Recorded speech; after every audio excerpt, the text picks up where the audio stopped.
안녕하세요 여러분, 시아쌤입니다. 이번 시간에는 만전춘별사라는 고려가요 한 편을 공부해 보도록 합시다. 만전춘별사, 제목의 의미가 뭔지 사람들이 많이 뭐 설왕설래 이야기들이 많이 있어요. 1차적으로는 어떤 제목으로 해석을 하냐면 요 만을 가득 차다라는, 가득 찰 만자, 가득 차다. 그리고 전이 이제 궁궐, 궁궐의 건물 하나, 그 다음에 추는 봄춘자죠. 그리고 별은 이제 별책부록 할 때 이제 그 구별되어 있는 책, 구별된 사, 이야기 해서 궁궐의 봄이 가득 찼는데 그때 어떤 만전춘이라는 작품이 이미 하나 있었다는 거죠. 그러니까 궁궐의 봄이 가득하다 라는 의미를 가지고 있는 만전춘이라는 작품이 하나가 이미 있었고, 그것과 좀 구별돼서 별책처럼, 별책부록처럼 나와 있는 글이 이 노래야 해서 만전춘별사다 이렇게 이제 해석들을 많이 했었어요. 근데 지금은, 그런데 이렇게 작품을 막상 읽어봤더니 별로 궁궐 노래, 궁궐의 봄이 가득 찼다 연결될 수 있는 구절이나 맥락들이 존재하지 않는 거죠. 그래서 요즘에는 어떻게 해석을 하냐면, 여러분, 요즘에는 요걸 좀 지워봅시다. 요걸 다 지워보고, 요즘엔 주로 어떻게 해석을 하냐면, 만전춘에 이제 많이 가득 차다라는 건 맞는 말이고요. 그랬을 때 이제 전춘이라는 걸 그냥 봄으로 해석을 하는 거죠. 그리고 봄이 가득 찼으니까 늦봄이, 늦은 봄이 되는 거고, 별이 이별하다라는 의미를 갖고 있어요. 그래서 이거를 이렇게 해석을 해보면 늦봄의 이별 노래, 이렇게 해석을 해보면 시적 상황이, 이별이라는 상황이 존재하기도 하고 계절적인 배경으로 봄이 나오고 있기도 하기 때문에 그런 부분들이랑 매칭이 훨씬 더 잘 돼. 그래서 지금은 아마 만전춘별사의 제목의 의미는 이 정도가 아닐까, 이렇게 해석하는 경우들이 많이 있습니다. 그래서 이 정도로 제목의 의미를 이해하고 가시면 될 것 같고요. 자, 고려가요입니다. 우리 고려가요, 소교라고도 하고 여요라고도 하고, 앞에 향가에 비해서는 길이가 길어졌죠. 그래서 장가, 길장자 써서 장가라고도 부릅니다. 여요는 고려가요의 줄임말이에요. 소교는 이제 민중들이 불렀기 때문에 좀 저속한 노래야 라고 하는 명칭이 되는 거죠. 이렇게 불리는 고려가요 중에 한 편입니다. 고려가요가 갖고 있는 특징도 선생님이 자 보고 갑시다. 고려가요 특징 이렇게 정리해놨습니다. 고려가요 특징을 혹시 모르는 사람들이 있다면 이번 시간에 정리를 좀 해놓고 가시면 좋겠어요. 고3들이라면 수능 완성, 수능 특강, 작품의 총 고려가요가 이제 3편이, 선생님 언뜻 기억에 3편이 좀 실려 있어요. 수능 특강에서 정석가랑 동동이 실려 있었고, 수능 완성에 지금 만전춘 별사까지, 뭐 비중으로 치자면 적지 않죠. 그래서 고려가요가 갖고 있는 일반적 특징도 고3들은 정리해놨으면 좋겠고, 고1, 2라면 뭐 말할 것도 없이 갈래의 특징을 잘 정리해놓고 있는 게 전체 아웃라인 속에서 개별 작품을 이해하기 위해서 훨씬 더 도움이 많이 되니까 갈래의 특징은 좀 정리해 놓고 가시기를 바라겠습니다. 자, 고려가요. 대중가요예요, 여러분. 그러니까 고려의 평민들이 즐겼던 거죠. 고려의 평민들이 즐기다가 고려 말에 궁중음악으로 흡수되었습니다. 궁중음악으로 흡수될 때는 다양한 이유들이 좀 이제 평자들이 이제 나중에 후대 학자들이 이런 이유로 흡수가 됐을 거야 이렇게 많이 얘기들을 하는 게 몇 가지가 있냐면 2가지 정도가 있어요. 첫 번째는 고려 무인들이 무신정변을 일으켜가지고 궁궐을 장악한 거지. 그리고 지배 계층이 된 거죠. 잔치가 열렸어. 잔치가 열렸는데 그때 당시에 문인들이 즐기던 음악은 중국의 악, 뭐 당악, 송악 이런 음악들인데 되게 우아하고 누리고 좀 지루하고 그랬던 거지. 그래서 잔치에 있는데 맨날 조는 거지. 이제 그 풍악을 울려라 그랬는데 이렇게 졸린 거지. 그래서 이 무인들이 안 되겠다 해가지고 소각을, 당시에 민중이 부르던 노래들을 가지고 왔다. 그래서 궁중음악으로 흡수된 거야 라는 그런 주장이 하나가 있고요. 두 번째는요, 고려 평민들의 노래잖아요. 그럼 여러분 생각해 보시면 민중이 민간에서 부르는 노래들의 대부분의 주제가 뭐예요? 이별이나 사랑이죠. 특히 남녀 간에 아주 치고지순한 사랑, 막 난 너 없으면 못 살아, 막 이런 내용들 너무 많잖아요. 이 남녀 간의 사랑의 이야기들을, 그런 노래들을 이렇게 궁궐로 가지고 들어갔을 때는 어떤 매칭이 되게 잘 될 수 있냐면, 남자가 임금, 여자가 신화 해서 이렇게 이 러브레터를 보내는 프로포즈를 하는 이렇게 매칭이 되기가 너무 쉽단 말이죠. 그래서 중국에서도 고대에 뭐 시경이나 이런 노래들을 보면 남녀 간의 이 사랑 노래라는 민간의 노래를 가지고 와서 이걸 임금과 신하의 관계로 치환시켜서 궁중에서 불렀던 경우가 굉장히 많이 있었단 말이에요. 그래서 우리나라 고려가요도 이런 이유로 궁중에서 남녀 간의 사랑을 임금과 신하 관계로 바꿔서 노래하기 좋기 때문에 가지고 왔어 라고 주장하는 경우도 두 개가 있습니다. 어찌됐든 뭐든 우리 추정인 거죠. 이 추정으로 아마 궁중음악으로 흡수되었다라는 거를 좀 근거를 되는 그런 이야기들이 있다라는 거 알고 가시면 되겠습니다. 자, 민간에서 부를 때는 구전이 됐고요. 고려 말에 궁궐에서 부를 때도 이게 기록이 되지는 않았던 것 같아요. 그런데 언제 기록이 되냐면 조선시대 내려와서 세종께서 훈민정음을 창제하시고 성종 이후에 우리 고려 가요들 이게 사라지면 안 되니까 이걸 한번 기록해보자 이렇게 이제 편찬 작업이 일어났던 거지. 그러면서 한글로 정착이 됐습니다. 한글 기록이라는 거를 기억해 놓고 가시죠. 누가 기록했느냐? 사대부들이 기록했어요. 그러면 사대부들은 성리학자들이죠. 유학자들이야. 남녀는 7세만 돼도 같은 곳에 같이 앉히지 말아라 뭐 이렇게 주장했던 남녀가 유별하다라는 걸 굉장히 뿌리 깊이 고정관념으로 갖고 있던 이들이 기록을 한 겁니다. 그렇게 하다 보니까 원칙이 만들어졌어. 남녀 상열지사, 검열의 원칙이었던 거죠. 검열의 원칙. 자, 무슨 뜻이냐면 남녀가 서로 상자, 서로 사랑할 열자, 사랑하는 노래 가사는 자 여기 뒤 말이 좀 빠져 있는데 선생님이 조금 연결해 본다면 남녀 상열쥐사는 사리부지하겠다라는 원칙이 있었어요. 노래 가사는 그 가사를 부제 기록하지 않겠다. 이런 원칙을 만든 거죠. 그래서 민간에서 불렸던 어떻게 보면 굉장히 솔직하고 또 어떻게 보면 되게 야하기도 한 남녀간의 사랑이기 때문에 그런 노래들을 수정하고 첨삭하는 그런 과정이 있었다. 요 갈래는 고려가요만이 갖고 있는 독특한 특징이에요. 그래서 좀 기억을 해놓고 가십니다.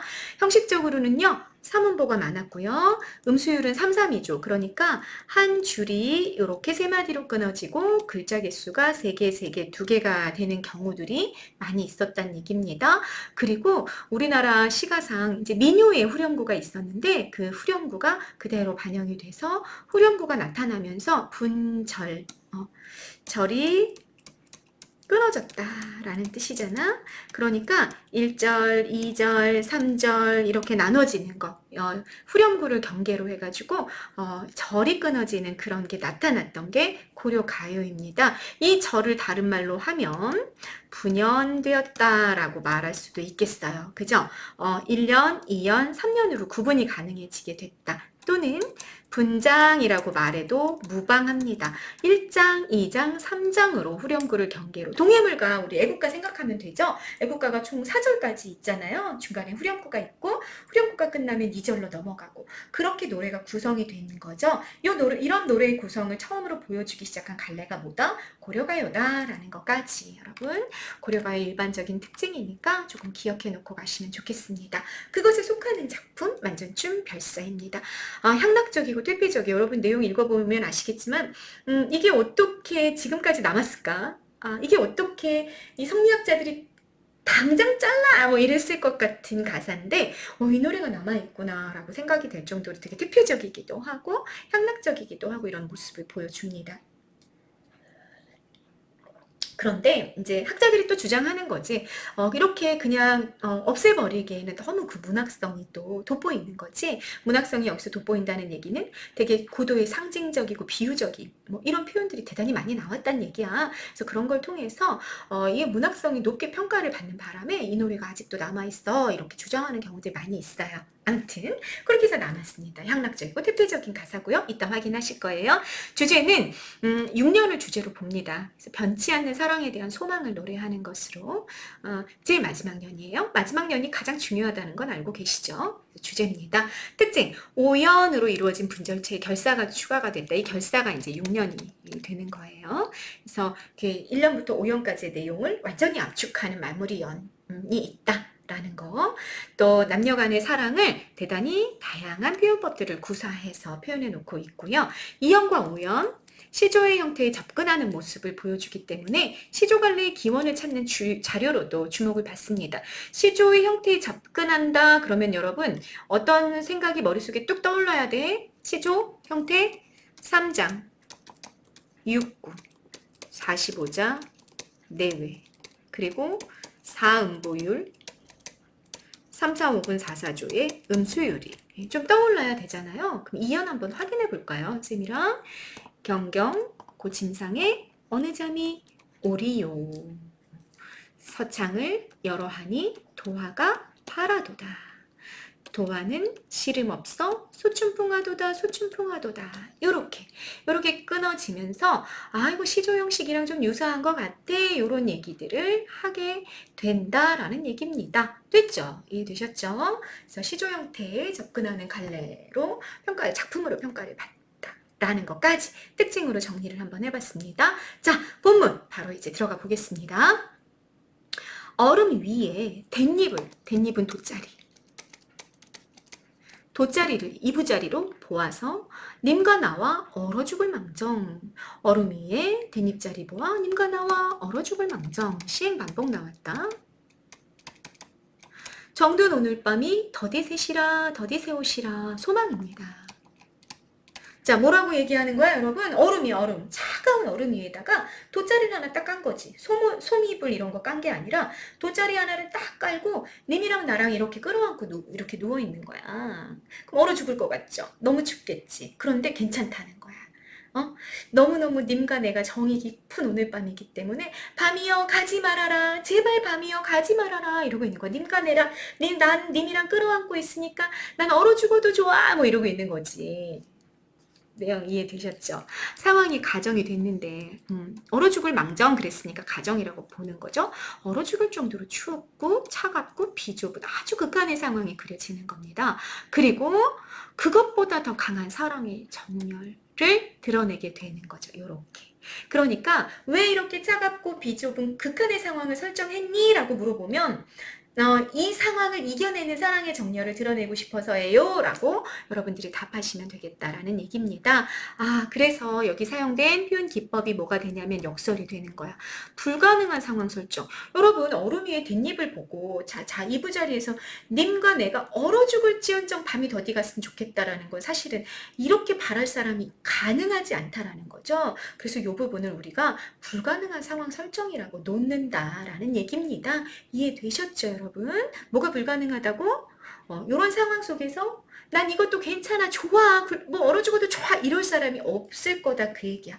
그래서 불가능한 상황 설정, 그걸 통해 내 사랑이 얼마나 강렬한지를 드러내는 거고요. 요게 상식적으로 말이 안 되는 표현법에 속하는 역설법이다라는 설명까지가 1년과 관련된 설명입니다. 됐죠? 그 다음 넘어가십니다. 2연 경경자 해석합니다. 여러분 경이 편안하지 않을 경이야. 그래서 요 경을 편안하지 않을 경이 2번 반복됐기 때문에 일반적으로 뒤척 이렇게 해석을 합니다. 고침상, 고는 빨간색 동그라미 별표 하시고요. 외로울 고자입니다. 여러분 고 나오면 우리가 흔히 아는 게 뭐지? 높을 고자 알고 있죠? 너 무조건 높을 고자 해석하시면 안 됩니다. 외로울 고자 하나 정도는 좀 알고 가시면 좋겠다. 우리 고전에 정말 많이 사용이 되니까 그런 생각이 듭니다.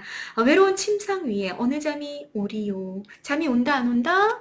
오지 않는다. 서리를 이야기하고 있고요.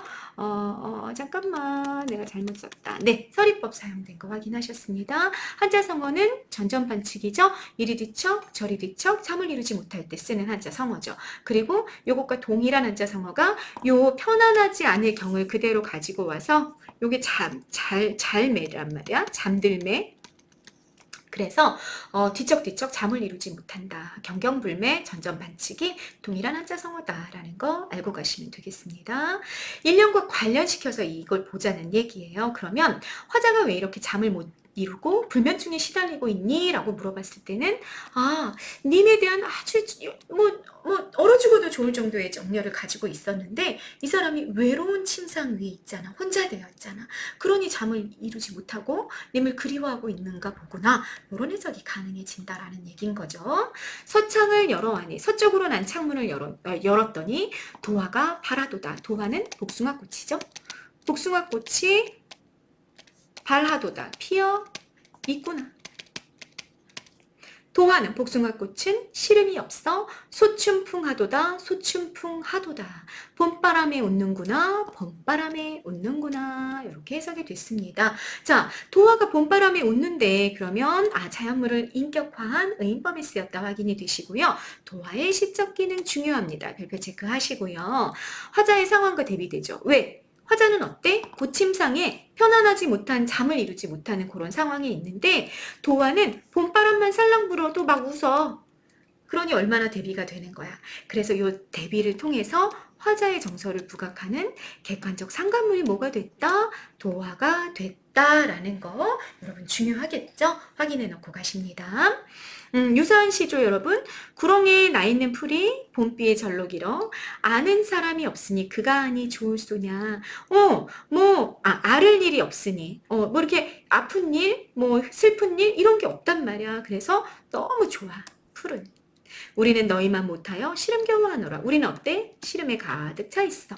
이렇게 되면 풀과 우리가 대비됨으로써 우리의 슬픔의 정서, 시름의 정서가 부각이 되게 되는 거죠.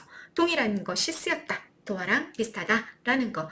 이런 거 정도는 문제를 한번 보고 가셔도 좋겠습니다. 문제가 굉장히 많이 나올 수 있겠죠. 비슷한 시들이 대단히 많이 보일 겁니다. 그래서 이런 것들은 여러분 잘 기억을 해놓고 가십니다. 그 다음 보십니다. 3년입니다. 넋이라도 님을 한데 연희경 여겼더니 해석 어떻게 됩니까 여러분? 넋이라도 님을 한데 함께 여깃은 여러분 여다 또는 예다. 너무 중요한 많이 나오는 단어였잖아. 별표 5개 하시고요. 살다 지내다로 해석하거나 또는 지나가다로 해석하는 단어잖아요. 그럼 여기는 님과 함께 그랬으니까 살아가다. 경은 광경이고요. 여기다는 생각하다라는 뜻이고 그래서 이걸 해석을 좀 해보면 넋이라도 님과 함께 살아가는 광경만 생각했는데 이렇게 해석이 되는 거죠. 반복됐고요. 벽이더시니 우기던 사람이 니러시니까 누구였습니까? 이렇게 해석이 됩니다. 그러면 이거를 해석을 해보자면 뭘 우기던 사람? 영원히 함께하자는 그 약속, 그걸 우기던 사람, 어긴 사람 이렇게도 해석이 돼 여러분. 그냥 우기던 해도 괜찮아. 우기던 사람이 누구였습니까? 이런 해석이 1차적으로 가능합니다. 그러니까 야 나는 넋이라도 너와 함께 그냥 살아갈 거야 라고 그렇게 우겼던 사람 당신이잖아. 그런데 왜 당신 나를 떠난 거야? 이런 해석이 1차적으로 가능하다 그 얘기입니다. 이해되셨죠? 두 번째는요. 우기던 사람 요거를 어떻게 해석을 하냐면 모함하다라고 해석할 수가 있는 거지. 나에게 죄가 있다고 그래서 나랑 헤어져야 한다고 우기던 사람. 그 사람이 과연 누구입니까? 이렇게 물어보는 것으로 해석하고 갈 수도 있습니다. 그럼 이렇게 누구였습니까? 이거는 여러분 이거 설입니까? 아니에요. 질문을 던지는 거야. 질문. 도대체 누가 이렇게 했습니까? 이렇게. 그리고 이 질문에는 어떤 정서가 들어가 있어요? 먼저 이렇게 나랑 영원히 함께 살겠다고 맹세했는데 그렇게 그 너랑 같이 평생을 함께 살 거야. 그렇게 우기던 사람 당신 아니야? 그런데 당신 어디 간 거야? 이렇게 했을 때는 님을 향한 원망이 될 거고 또 두 번째 해석이죠. 도대체 내가 죄가 있다고 우기던 사람이 누구입니까? 이렇게 해석할 때는 타인이 될 거고요. 그러나 어쨌든 여기에 드러나는 정서는 뭐가 될 수밖에 없다? 네, 원망의 정서가 될 수밖에 없다라는 걸 우리가 확인하고 갈 수 있습니다. 대단히 유사한 요게요. 요게 벽이더시니 뉘러시니까가 고려가요의 정과정곡이라는 작품 안에 동일하게 들어가 있어요. 그럼 이런 유사 구절들이 담긴 노래들이 존재하는 이유가 뭐니? 라고 물어보게 되면 뭐 때문에 그러겠어요 여러분? 고려가요가 어떻게 됐다? 전승 과정에서 계속 구전이 되다가 궁궐로 들어오고 뭐 이런 과정들을 같이 겪었단 말이야. 그래서 입에서 전달되는 과정, 그 과정에서 당대 유행의 구절들이 여러 노래에 이렇게 어떤 비슷한 맥락 안에서 자꾸 들어간 걸로 보인다. 그래서 구전의 증거물이다. 그 얘기죠. 구전의 증거물이다. 다른 작품에 비슷한 구조들이 있는 거. 지금은 개인 창작자들이 있기 때문에 이렇게 비슷한 구조를 쓰게 되면 표절이 돼버리는 거죠. 근데 옛날에는 이게 구전이 됐기 때문에 작가가 정해져 있지 않았단 말이야. 그렇기 때문에 요거는 그냥 당대 유행 구조를 아무데나 좀 집어넣을 수 있었구나. 요 정도로 이해하고 가시면 되겠다라는 얘기입니다. 그 다음 보십니다. 올하하. 호격조사죠? 일반적으로는 존칭의 호격 조사인데 여기서는 그냥 존칭으로 해석하셔도 돼요. 왜냐하면 여기 올인데 이게 사실 비유로 읽게 되거든요. 요거는 님을 비유하는 그런 시어입니다. 그래서 오리시여 오리시여 이렇게 해석해도 괜찮은 거죠. 아련은 어리석은 이라고 해석되는 단어. 어리석은 오리시여. 여울은 어디에 두고 소에 자러 오느냐.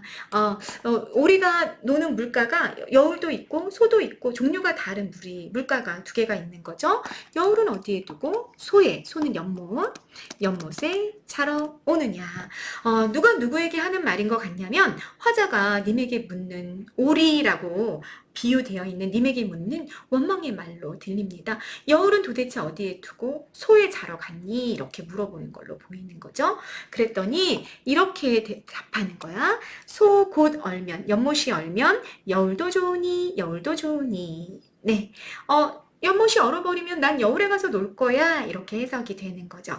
마지막 문장은 조금 불명확한데 나눠서 해석해 볼 수 있습니다. 화자가 하는 말로 우리가 본다면 다른 여인에 대한 사랑이 식으면 나에게로 오겠지라는 체념과 냉소로 읽어낼 수 있다. 선생님 이렇게 정리해 놨습니다. 무슨 말이냐면 여울이 뭐가 되냐면 여울이 화자로 해석을 하는 거야. 여울을 화자로. 그리고 소를 다른 여자로 해석을 하는 거죠. 오리가 가서 노는 곳이니까. 그러니까 그렇게 해석을 하게 되면 중간 부분 해석이 어떻게 되냐? 나는 이렇게 남겨두고 너 다른 여자 찾아갔어? 이렇게 물어보는 것으로 그렇게 해석이 된 거지. 그리고 나서 종장은 이렇게 해석이 되는 거야. 다른 여자가 만약에 거절하면 다른 여자랑 헤어지면 여울도 좋으니 나에게로 오겠지. 이런 해석이 가능해진다라는 얘기입니다. 이해되셨죠? 그러면 체념과 냉소라는 어조가 나타난다라는 거 느껴지십니까? 다른 여자가 싫어지면 나에게로 다시 돌아오겠지 이렇게 말하는 거니까 체념적인 정서이기도 하고 정말 저 방탕한 님 어쩔 수 없다. 아유 그래 너 거기서 그렇게 잘 놀다가 와라. 이렇게 얘기하는 거로도 읽어볼 수 있겠다. 그런 얘기입니다. 그리고 이거를 여러분 대화체로 읽어보는 거죠. 그래서 여기를 화자의 질문으로 보고 요게 님의 대답으로 우리가 읽어볼 수도 있겠다는 얘기입니다. 그러면 님이 이렇게 대답하는 거지. 그래, 나 너 떠나 있긴 하지만 저 다른 여자랑 놀다가 그 다른 여자가 차가워지면 그 사랑이 싫어지면 나 너에게로 올게. 이렇게. 여울에게로 올게. 그냥 너는 그렇게 썩 좋진 않지만 그 여자랑 뭐 잘 안 되면 어쩔 수 없이 너한테로 와야지. 요렇게 방탕한 님이 하는 능청한 말로 우리가 읽어갈 수도 있겠다라는 얘기입니다. 그렇게 여기는 대단히 우의적으로 읽히는 거죠. 우의적으로 읽어냈을 때 여기 오리는 사랑하는 님이고 여울은 화자, 연못은 다른 여자. 이렇게 함축적인 의미로 우리가 정리해 볼 수 있습니다. 또는 여울이랑 소를요 이렇게 바꿔도 괜찮아요. 그러니까 여울이 다른 여자고 소는 시적화자로 해석하기도 합니다. 어찌됐든 오리가 뭐 하고 있는 거야? 여기저기 가서 놀고 있는 중인 거죠. 그래서 여기는 방탕한 님에 대한 비판과 풍자가 돋보인다라고 우리가 해석을 하게 되는 겁니다. 이해되셨죠? 그 다음 년 넘어갑니다. 남산의 이부자리를 보아 옥산을 베고 누워 금수산 이불 안에 사양각시를 안아 누워. 자, 여기 반복됐고요. 약된 가슴을 맞춤나이다. 가슴을 맞추고 있어. 이런 것 때문에 우리가 이제 뭐라고 얘기하는 거야? 향락적이다. 태폐적이다. 이런 얘기들을 하게 되는 거죠. 됐죠?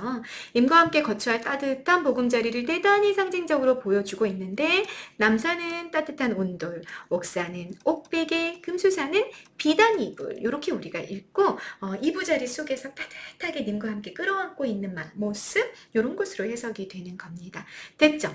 그래서 여기 화자를 남성으로 이제 보게 되는 근거가 이제 여기에도 있다. 금수산 이불 안에 사양각시를 안고 누워 약든 가슴을 맞추옵나이다 이렇게 해석이 됐다 보니까 아름다운 여인과 하룻밤을 보내고 싶다는 남성의 진술로도 우리가 읽어가게 되는 겁니다. 그래서 만전춘 별사가 여러분 총 앞에서 얘기했던 것처럼 6년으로 되어 있잖아요. 그런데 이형 같은 경우는 여성 화자의 목소리로 느껴지고 그리고 여기 5형 같은 경우는 또 남성 화자의 목소리고 4형은 또 여성 화자의 목소리고 그리고 여러분 보세요. 여기 같은 경우는 되게 순우리말이잖아.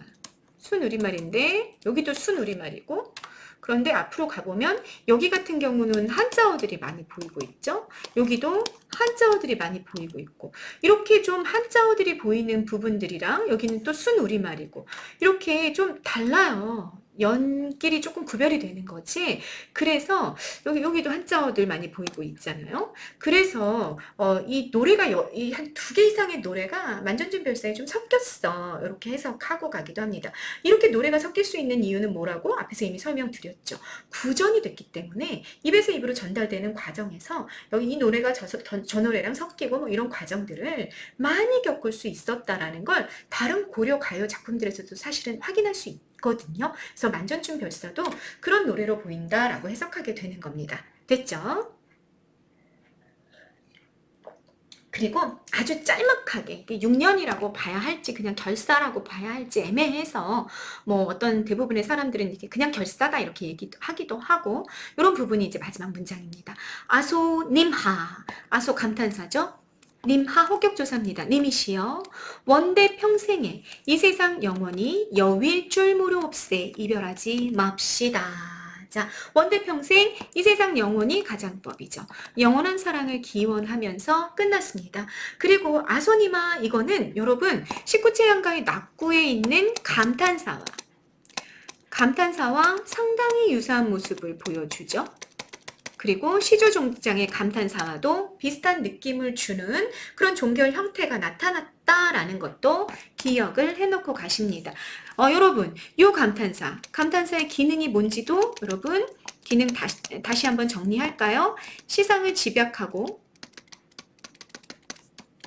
시상을 전환하고 또 마무리하는 그런 역할을 하는 게 마무리 부분에 나오는 감탄사였잖아요. 그런데 정리해보자면 19체 향가의 감탄사가 이런 기능을 갖고 있는 감탄사가 있었고 낙구 쪽에 그리고 만전춘별사라는 고려시대에 불렸던 민중가요에 하소니마라는 향가에 그 낙구에 있는 감탄사의 형태가 그대로 남았고 그리고 조선으로 넘어가 시조의 종장의 마무리에 나오는 감탄사가 그 기능을 기능적으로 이어받았다. 이렇게 영향 관계를 여러분들이 정리해 놓고 갈 수 있겠습니다.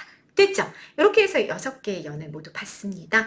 1년, 님과의 짧은 밤에 대한 아쉬움과 죽음보다 강한 사랑의 정열. 2년, 님 생각에 잠 못 이루는 밤에 도화였죠, 도화가 봄바람에 웃고 있는 도화, 데뷔를 통해 애상적인 심리를 부각하는 이연이 있었고요. 3년은 우기던 사람이 누굽니까? 또는 약속을 어긴 사람이 누구입니까? 님에 대한 원망을 드러내는 마지막 구절이 고려가요 정과정곡과 상당히 유사했다라는 거 정리드렸습니다.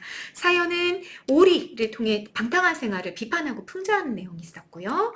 5연에는 님에 대한 욕망과 상상, 약든 가슴을 맞추옵나이다, 사양각시를 안고 누워 뭐 이런 부분 행위 주체가 남성 화자로 느껴지는 5연의 내용 잠깐 있었고요. 6년 결사 부분 영원한 사랑을 다짐하는 것으로 끝나고 있다라는 거.